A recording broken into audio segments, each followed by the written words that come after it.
শনিবার বিকেল ৪টার মধ্যে সরকারি তিতুমির কলেজকে স্বতন্ত্র বিশ্ববিদ্যালয় ঘোষণা সহ ৭ দফা দাবি না মানলে ঢাকা উত্তর সিটি অবরোধের ঘোষণা দিয়েছেন শিক্ষার্থীরা।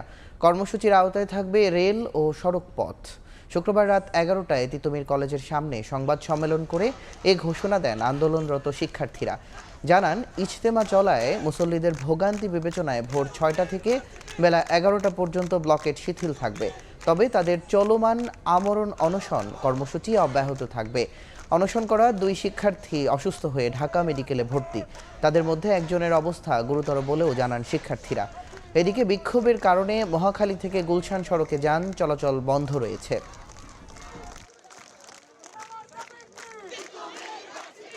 ৭ দফা দাবি মেনে নিয়ে তিতুমির বিশ্ববিদ্যালয়কে রাষ্ট্রীয় স্বীকৃতি না দেওয়া হলে Barasat barricade two north city কর্মসূচি অনির্দিষ্টকালের জন্য পালন করা হবে। রেল ও সড়ক পথ উক্ত কর্মসূচির আওতাভুক্ত থাকবে। আগামী দিনের ৪টার ভেতর যদি মন্ত্রণালয় থেকে রাষ্ট্রীয় দায়িত্ববানের জায়গা থেকে আমাদের সাথে যোগাযোগ করা না হয়, তিতুমির বিশ্ববিদ্যালয় রাষ্ট্রীয়ভাবে স্বীকৃতি না দেওয়া হয়, আমরা Barasat barricade two north city অর্থাৎ উত্তর সিটিকে আমরা ব্লক করে দিতে বাধ্য হব। এই মুহূর্তে সরকারি তিতুমির কলেজের সামনে আছেন রিপোর্টার শফিকুজ্জামান রুবেল। সরাসরি যাচ্ছি তার কাছে। তিতুমিরকে স্বতন্ত্র বিশ্ববিদ্যালয় ঘোষণা সহ ৭ দফার দাবি বাস্তবায়নের জন্য শিক্ষার্থীরা কিন্তু আবারও আলটিমেটাম দিয়েছেন। আগামীকাল ঠিক ৪টার পরে মূলত যদি দাবি আদায় না হয়, তারা কিন্তু উত্তর সিটি কর্পোরেশন অর্থাৎ বারাসাত ব্যারিকেড নামে তারা যে কর্মসূচি দিয়েছেন, সেখানে তারা বলেছেন যে উত্তর সিটি কর্পোরেশনের যে অবরোধ ঘোষণা করেছেন তারা, সেই সাথে তারা বলেছেন যে সেই অবরোধের আওতাভুক্ত থাকবে ট্রেন এবং সড়ক পথ। এবং তারা জানিয়েছেন যে এই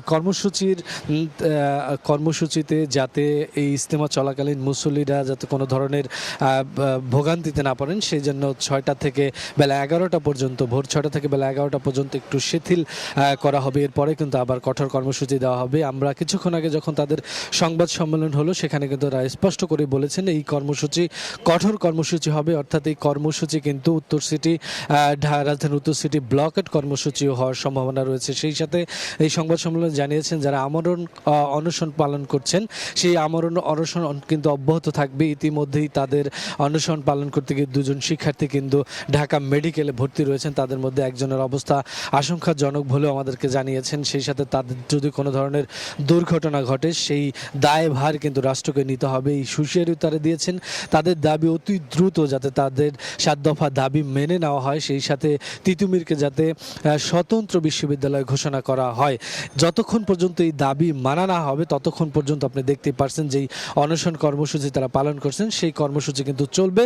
সেই সাথে সাথে আগামীকালকে যেই কর্মসূচি, সেই কর্মসূচিও অব্যাহত থাকবে এবং সেই কর্মসূচি আরও কঠোর থেকে কঠোরতর হবে বলেই কিন্তু তারা হুঁশিয়ারি দিয়েছেন। সেই সাথে তারা বলেছেন তাদের কিন্তু এই যে তিতুমিরকে বিশ্ববিদ্যালয় করার যে আন্দোলন, সেটা কিন্তু বেশ কিছুদিন যাবতীয় চলছে। তারা আশ্বাস পাচ্ছেন, খুব বলছেন যে উপদেষ্টা তাদের সাথে এসে দেখা করেছেন, কিন্তু তাদের আশা অনুরূপ সেরকম কোনো আশ্বাস তাদেরকে দেওয়া হয়নি। শুধু বলেছেন যে তাদের দাবি যৌক্তিক, কিন্তু সেই দাবি যৌক্তিক বলা হলেও দাবি কেন মানা হচ্ছে না সেই প্রশ্ন তারা ছুড়ে দিয়েছেন। অতি দ্রুতই যাতে দাবি মানা হয়, না হলে কিন্তু তারা আরও কঠোরতর কর্মসূচি ডাক দিতে পারেন বলে হুঁশিয়ারি দিয়েছেন। তো সব মিলিয়ে এই ছিল তিতুমির সামনে থেকে। তিতুমির কলেজ থেকে সরাসরি জানাচ্ছিলেন শফিকুজ্জামান রুবেল।